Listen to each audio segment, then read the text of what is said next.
rolling hills, unique rocks, roaming bison, Scandinavian heritage, peaceful gardens, and a turtle riding a snowmobile? Welcome to North Dakota.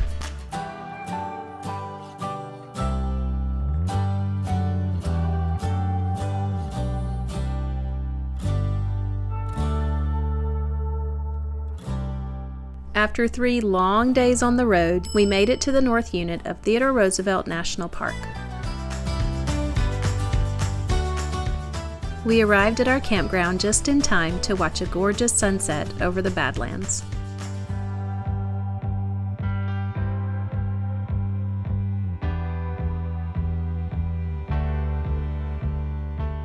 We finally begun our fall road trip. We're going to be headed out for about 10 weeks, with our focus being in the upper Midwest, mostly Minnesota, Michigan, and then Wisconsin. And we are so excited for fall weather. We're excited for cooler temperatures, walks in the woods with fall foliage. We're just so ready for it. We really haven't been on the road very much at all for the last 6 months. We are so glad to be back on the road and get to really tour the way we want to. We loved our cruises to Alaska and Norway with family. Those were wonderful, but getting to be in our RV out here on the road, taking our home with us like tortoises, this is the way we like to travel.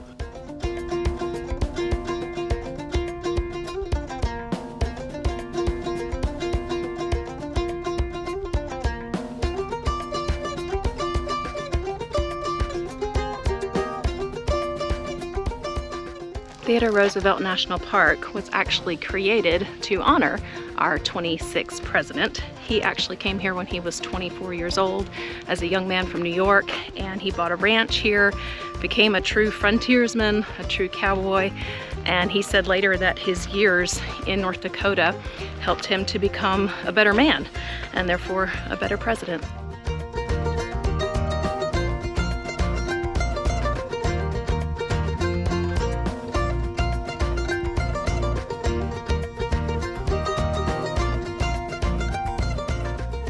Our first wildlife sighting in Theodore Roosevelt. What is it, Kaylee? It's a bison. And I'm glad we're in the truck, not hiking.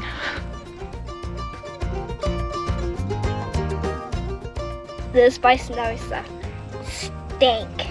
It stinky stink.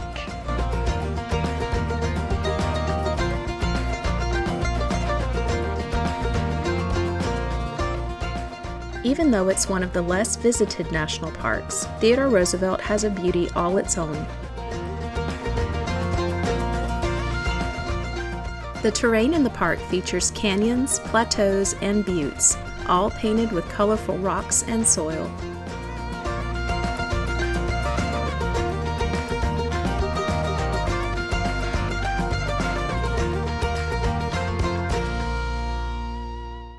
Theodore Roosevelt National Park has 2 main sections, the North Unit and the South Unit.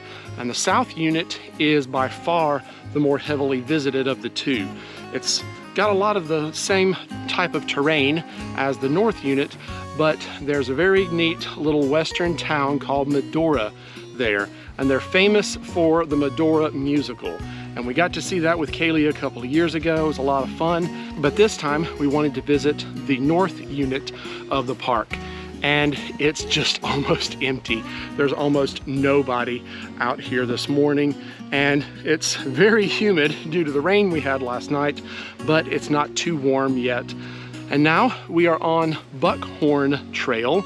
And we're only going to do a little small section of this. It's getting a little close to lunchtime. But we're hoping that we'll get to see some furry little creatures.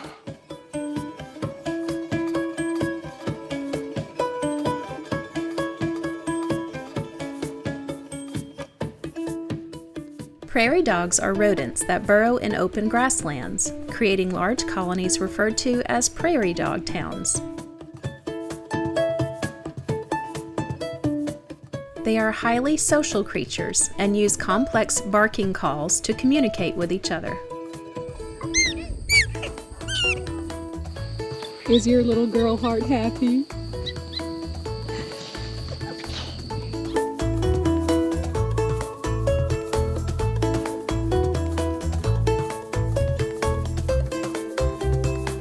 So why is it that rats aren't cute, but these little fat prairie dogs are? I don't know why, they're just adorable. They have a lot of personality.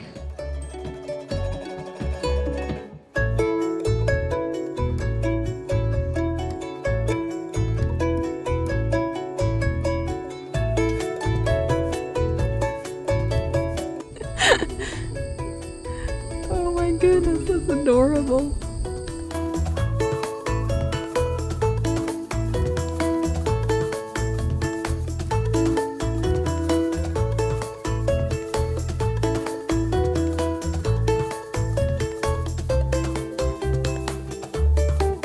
It's hot, it's muggy, so much for our breeze. It is still blowing, but it has definitely gotten hot. But look what's coming. Fall is on its way. And this is a sure sign of it. Yes.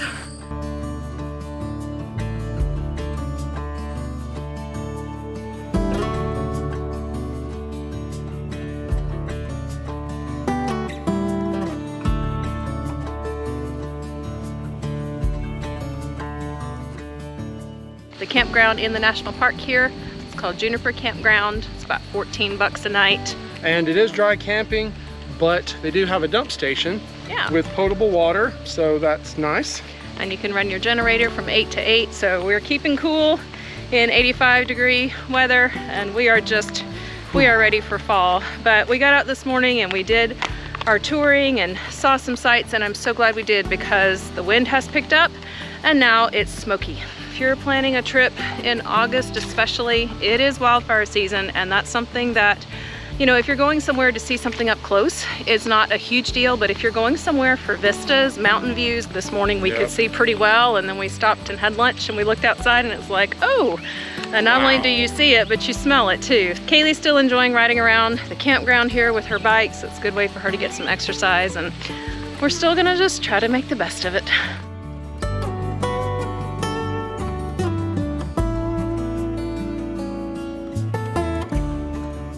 All right, final stop of this smoky day in Theodore Roosevelt is at something called Cannonball Concretions. And I couldn't memorize what these are, so I'm just gonna read it off of the little map here. They were formed when sand grains from an ancient river deposit were cemented together by minerals dissolved in groundwater. So there you go. If that explains what it is to you, then good for you. I'm just gonna look at them as really cool looking rocks.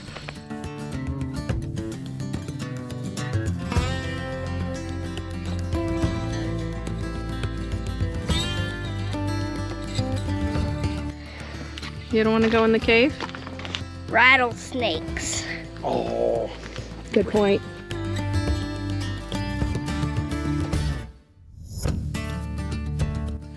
It does look like a cannonball, but that would be one massive cannon.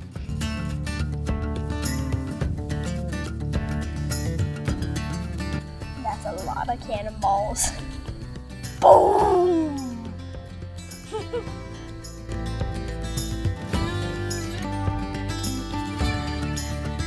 Cannonball!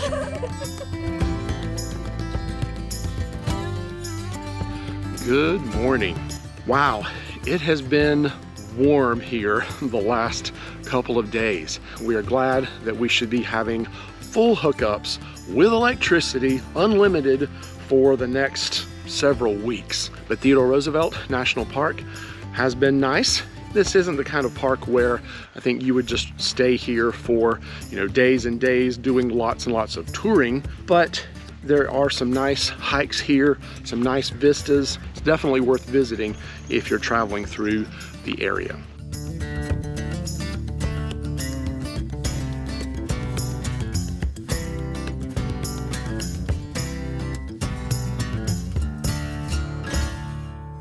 Our next stop in North Dakota is at the Scandinavian Heritage Park. This is in Minot, North Dakota. When I was planning this trip across the state, I remembered that most settlers of North Dakota actually came, or a large part of them came from Norway. And since we've just been to Norway, I thought this might be kind of fun for Kaylee to see this place.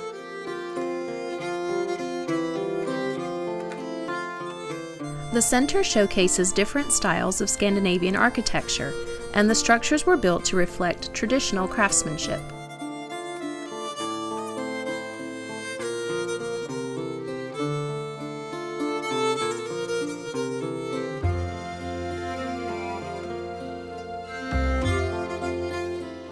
If you have ever seen Frozen, you know what this is. This is a Norwegian-style church called a stavkirke.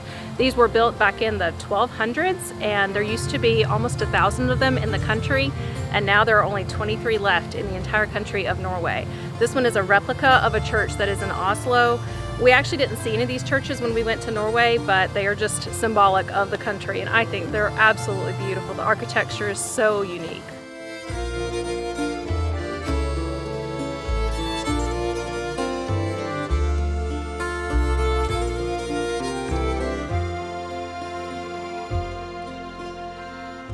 Hans Christian Andersen was a Danish author who wrote many well-known children's stories, including The Little Mermaid and The Ugly Duckling.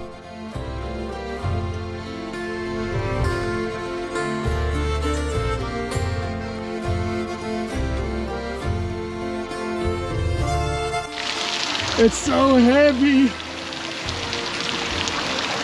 You're super strong.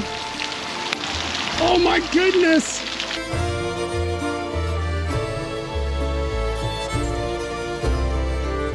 Maybe if I just twitch my nose, I can just be back in Norway.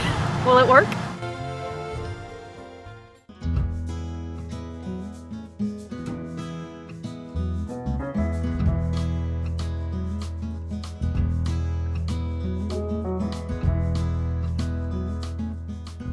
Well, after a very smoky day of driving, we've made it to Bottineau, North Dakota. The real attraction to Bottineau is right behind me over there. Tommy the Turtle riding a snowmobile.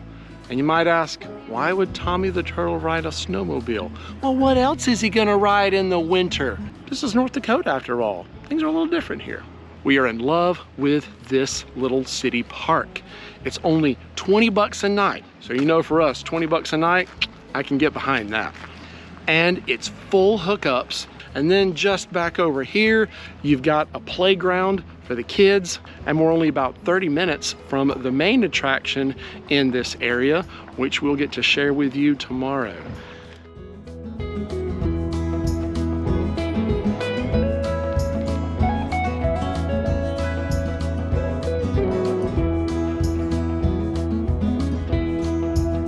We're at the International Peace Garden. This is a place that most Americans have never even heard of, but North Dakota's nickname is the Peace Garden State. And the International Peace Garden is on the border between US and Canada, and it's meant to represent the peace that has existed for so long between the US and Canada. The longest undefended border in the world is between these two countries. Overall, it's just meant to be a monument to peace.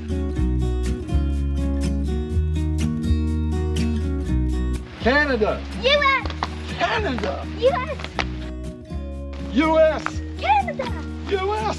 Canada! I'm in two countries at the same time! Yay! Established in 1932, the International Peace Garden contains over 2,000 acres of gardens, forest, and hiking trails. In the center is the Sunken Garden, featuring thousands of colorful flowers planted every year. In the garden, there is also a somber memorial to the victims of the 9/11 attacks. It features steel beams from the World Trade Center, and they reminded us of the many souls who died that day.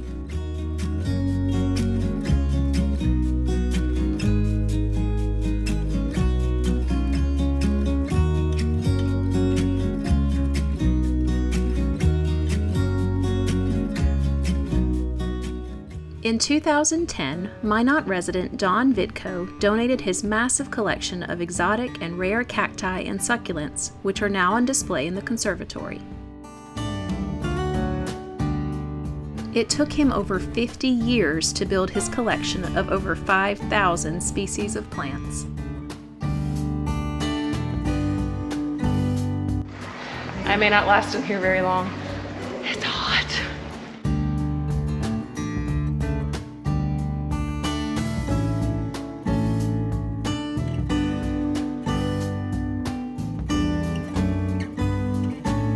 It's a bowl of really prickly noodles.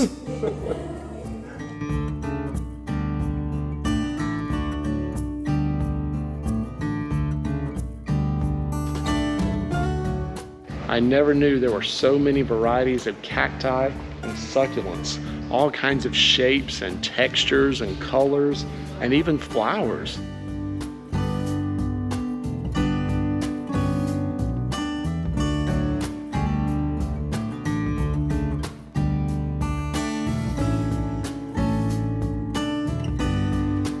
I knew when I got dressed this morning that I had to match, so I color coordinated.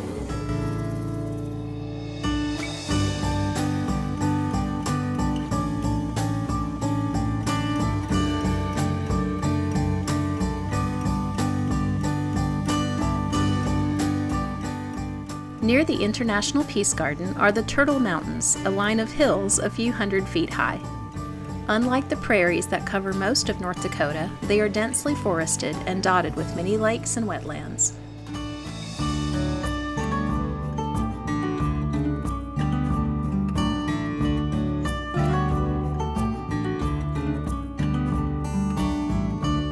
And this is what happens when bees attack your drone. It's not a pretty sight.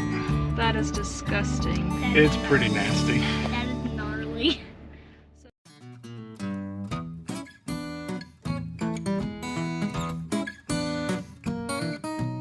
We're in Rugby, North Dakota. It is the geographical center of North America.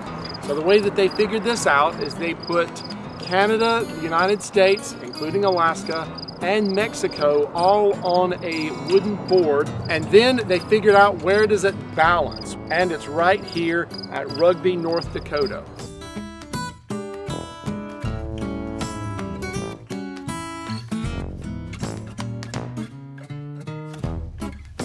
This place is the center of North America.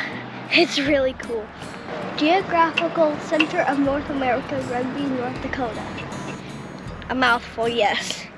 This is a very quiet, small, but fun little town.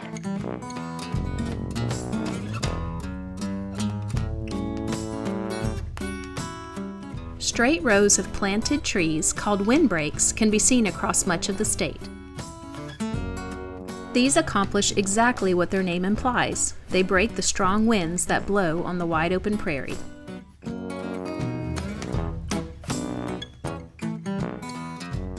Grand Forks holds a special place in our hearts because we used to live here. When Will graduated from Mississippi State, he accepted a teaching position at the University of North Dakota.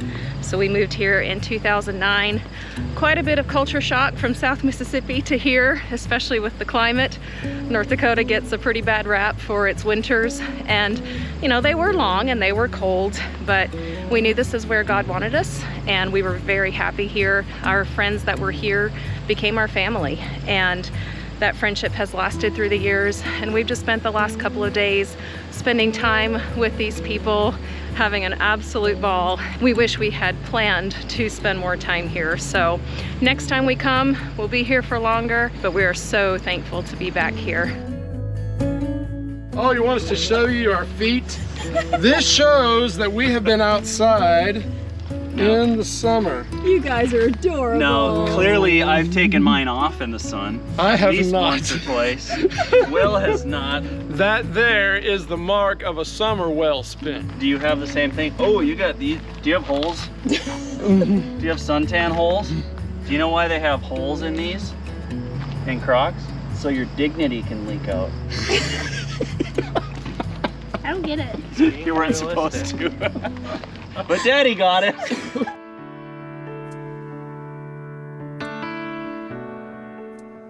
The main river that flows through Grand Forks, North Dakota and East Grand Forks, Minnesota is the Red River of the North. And this is one of the few rivers in the country that flows from south to north. And this creates some real problems in a lot of the springs up here. When all of the snow is melting and the river is thawing out in the south before it thaws out further up north, and the river is trying to flow, but it can't because the river is still frozen further up north. And this has created some significant floods, and the worst by far was back in 1997, when almost the entire area of both of the two cities here was completely flooded with water. And because the area around here was so flat, when the river flooded, it was 3 miles wide, which is just crazy to think about. So after the flood, over $400 million was spent over a 10-year period of time to build a levee system augmented with huge pumps that can pump almost 500,000 gallons of water a minute. But one of the measures that they had to take in creating the levee system was a lot of neighborhoods that were really close to the river sadly had to just be demolished and abandoned, and it was then turned into green space, and now it's known as the Greenway. And now it is truly a beautiful place where you can see the river. You go through lots of forests, there are lots of walking paths and bike paths, and part of that is the campground where we're staying right now in the Red River State Recreation Area on the east side in Minnesota, Sherlock Park. And it's a lovely campground.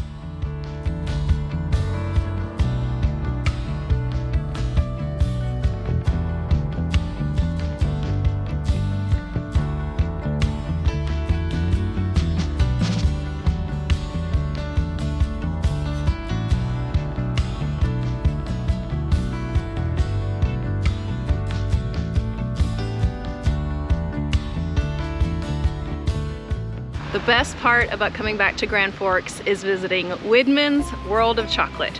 They have something special here called chippers. Yeah, they are chocolate covered potato chips. And if it sounds a little weird, trust me, they are phenomenal. You get that mix of crispy, salty with that smooth, sweet chocolate. They're incredible. They have lots of other cool sweets too, and they ship stuff all over the world. So we are really excited for this one.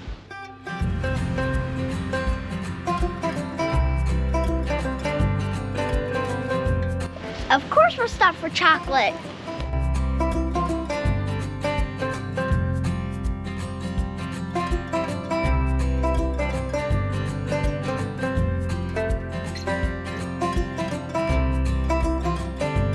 So Widman's will give you a sample when you come in. And I got a potato spud. So it looks like a little dark chocolate covered potato with potato chips inside and peanut butter. It's pretty amazing. I wish we had smell-o-vision so you could smell the chocolate in here. It's pretty awesome. Yummy.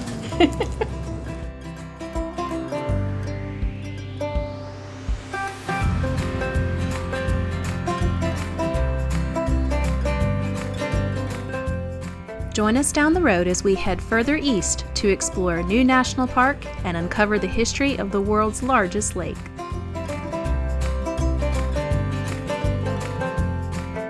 And until next time, enjoy your journey.